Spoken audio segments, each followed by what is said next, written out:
Well, as always, on Thursdays, we're joined by our In Focus health correspondent, Lenore Madu. Welcome to In Focus yet again. Thank you. What do you have for us? Well, today we're going to Cameroon, and in Cameroon, an HIV-positive mother finds support from a network of women who volunteer their time to help families affected by the disease. Here's the story. She's having my baby. As 32-year-old Jacqueline sits on the tattered couch in her two-room home, she shares memories of an earlier time. Now HIV positive, she struggles to raise her two children alone in Cameroon's capital city, Yaoundé. Her 5-year-old son, Guillaume, is also HIV positive. He started being sick now. So they brought him and gave me him there. He was already sick, so they were thinking that maybe it's malnutrition, all those type of things like that. Meanwhile, he was also infected, but we do not know.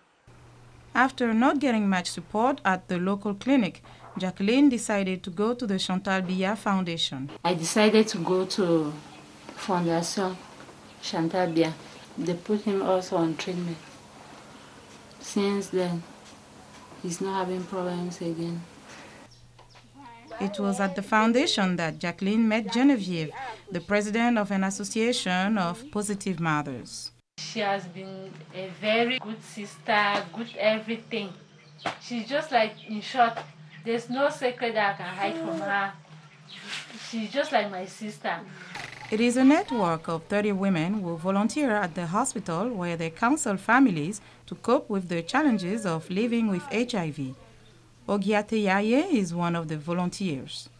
We give advice about their overall well-being. We tell them they must be sane in their head, their heart, and their body. We tell mothers to be positive in life. We tell mothers how to live with HIV, how to announce it to relatives regardless of stigma, and how to overcome stigma and discrimination. Of the estimated 5.1% of the population infected with HIV in Cameroon, 60% are thought to be female. Lenore Madu, VOA News. Well, now let's look at some facts about HIV/AIDS. What are some of the common ways to transmit HIV? Well, according to the Centers for Disease Control, sexual contact with an infected person. We know that already, and sharing needles and or syringes with infected person. Also through transfusions of infected blood or blood clotting factors.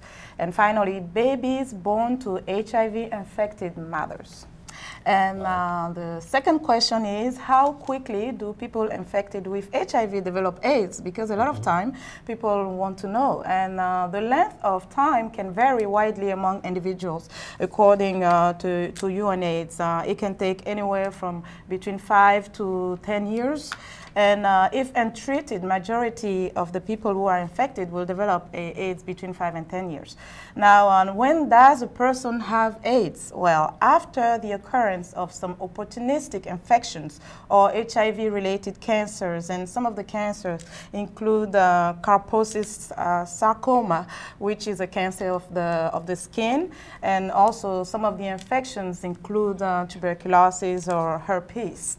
Now, when white blood cells that fight infections drop to less than 200 per cubic millimeters, and you may have heard of CD4 cells, that's what it is. They measure the count of CD4 in the blood and see that if it's under 200, then you're definitely... Looks like there's a lot of information needed for anybody in order to really get a grip of what it is all about. Definitely, definitely. But it's just about, again, we always say this, early detection is key, and you can definitely live a healthy life with the virus. With information too. Thank you so much, Lenore Madu. Sure. Please be sure to always watch for Lenore Madu every Tuesdays and Thursdays right here on In Focus. For more information on these stories, go to voanews.com/TV to Africa.